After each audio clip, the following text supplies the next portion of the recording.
If someone said something about you every day of your life and then you were asked an opinion on them, you're obviously going to feel a certain way.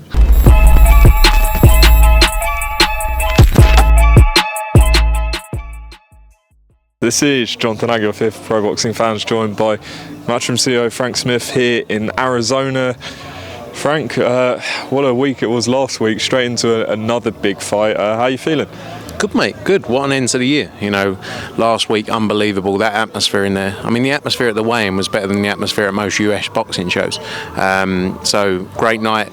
Devin Haney looked unbelievable. Punch perfect performance for him and sets him up for some huge fights in 2024. And then we're here, obviously the massive unification fight, possibly one of the best fights in boxing this year, in the sport of boxing. Jesse Rodriguez, Sonny Edwards, you know, unification fight, huge night for both of their careers. Can't wait for it, and a stacked undercard. I know in the past I've asked you about pay-per-view numbers and you haven't really given me a figure, but did it do well as far as you're concerned? Yeah, in a good place. But again, the position of me answering questions, giving exact numbers, you're the wrong man for that job. But it was good. It was very good. We're very happy. Now, we saw you and Eddie pictured at the Golden Boy offices last couple of days ago. Any talks about the Ryan Garcia fight? Look, we had lots of talks about a lot of different fights. You know, we've obviously just made the Ryder Munguia fight, which is a brilliant fight for January 27th. You know, we share the same broadcaster in DAZN, and you know, a relationship where we can make fights together is going to be key to deliver big events this year. There were some initial discussions around a potential Ryan Garcia fight. We believe it's a massive fight, and we need to do some work now with DAZN, obviously, to try and see if we can put that in place. But it's a huge fight, and I'm confident we'll see it in 2024. Any discussions at all about Conor Benn against Devin Haney? Not really, not current. I mean, we're working through some discussions around what's next for Devin Haney. There's a lot of fights out there for him, both at 140, 147. He's obviously expressed a desire to go up to 147 as well, but a lot of options. So we'll see how the next week or so goes. Look, it's been 4 days since he boxed, or 5 days since he boxed. So you know, we're just going to have those discussions over the coming days and weeks. Sticking with Conor Benn, Callis Allen's come out today saying that the fight with Chris Eubank Jr is completely off. Is that accurate? Yeah, unless someone turns around and goes, actually, I want to do it. And if the time, look, we were very limited on time as it is, you know, and we're 8 weeks away this Saturday. But it's a shame. It's a shame. It's the biggest fight out there, and they kind of not need each other. But there's no fight that comes close to this fight for each of them. And you know, look, we couldn't have done any more. We were taking risk. We put a lot of money on the table to try and make it happen, but it's not happening, and that's one of those things. You said last week to me that the main issue is the money. Is that what you think held this one up? It's always money. Everything's always money. Most people do most things for an amount of money they're happy with, and every other detail secondary at that point. It always comes down to money in this sport, really, I'd say 99.9% of the time. But like I say, we couldn't have done anything more. We couldn't have made a better offer. You know, in terms of taking risk, in terms of where we believe, you know, where we sit today, how long we've got to promote the fight, and everyone's done their utmost to make it happen. And it's one of those things. So Conor Benn says he's fighting February 3rd no matter what.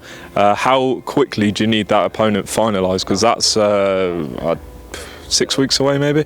7 weeks away. No, it'll be 8 weeks to Saturday. Right. But yeah, we need to move very quickly.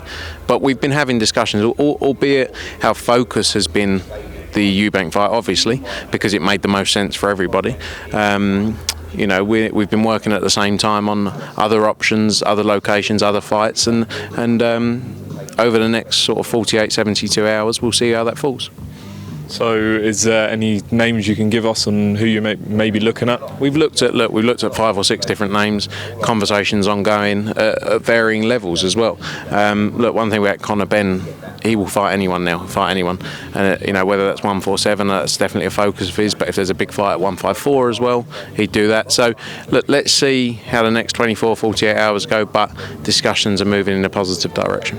I imagine if it isn't Chris Eubank Jr, then is it safe to say you won't be going at Tottenham? Correct. Yeah, I mean, that was the fight that made sense there. It's a tremendous venue, and hopefully we can get something done back at Tottenham in the summer. Joshua Wilder, Mike Coppinger says it's signed for March 9th. Dan Raphael says it's not. Where do we stand with that? It's not signed for March 9th. The focus is and always has been December 23. You know, it's a tough fight. Anthony Joshua's got ahead of him, a huge fight as part of Riyadh season, and then we go from there. We all know there's massive fights to be made for Anthony Joshua in 2024, but we're not looking past December 23 because it's a real fight against Otto Wallin. Wondering if you watched Anthony Joshua's into Laura Woods. Well, he said that he was quite critical of Tyson Fury. I'm not sure if you saw the quotes, but he called him a fat slob and said that why would he back him against Alexander Usyk, given what he said to him in the past. What do you make of Joshua? Because he's not always as vocal towards Fury as he was in that interview. Is that just Joshua had enough? Is he fired up, or does he have a new lease of life? Look, I can understand if someone said something about you every day of your life and then you were asked an opinion on them, you're obviously going to feel a certain way.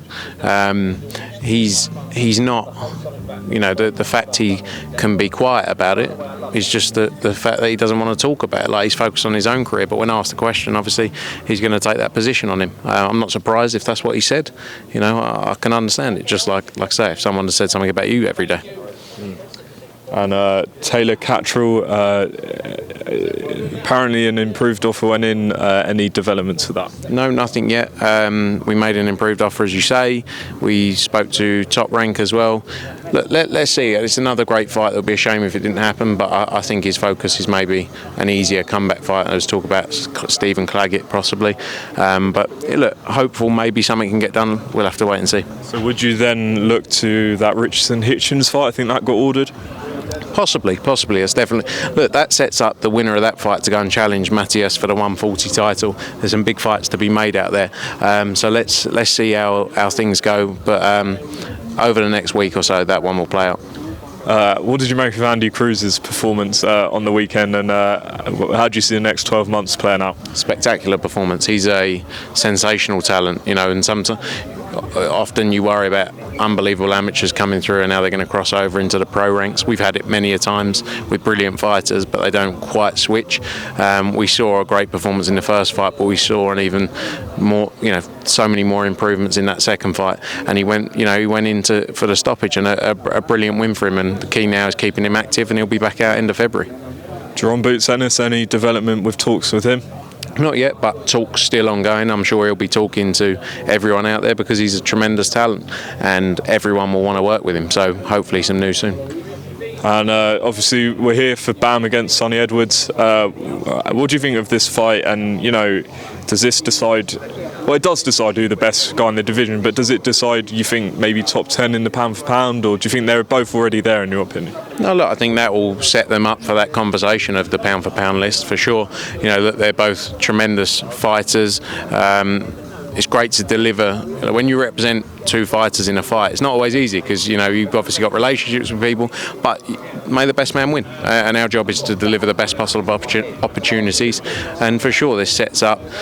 It's a shame the Ring Magazine belt's not on the line, but this is the number one in the division from here, and it's going to be a great fight. Probably one of the best fights in the sport of boxing this year. And just on Sonny Edwards, what's it been like working with him? I mean, he's a guy who's never sort of shy to give his opinion, especially in a division which doesn't always get the attention. Do you think it's been one of your best signings of recent years? I love Sonny. He's hard work, like his Twitter especially, when he doesn't get his NBA tickets on time.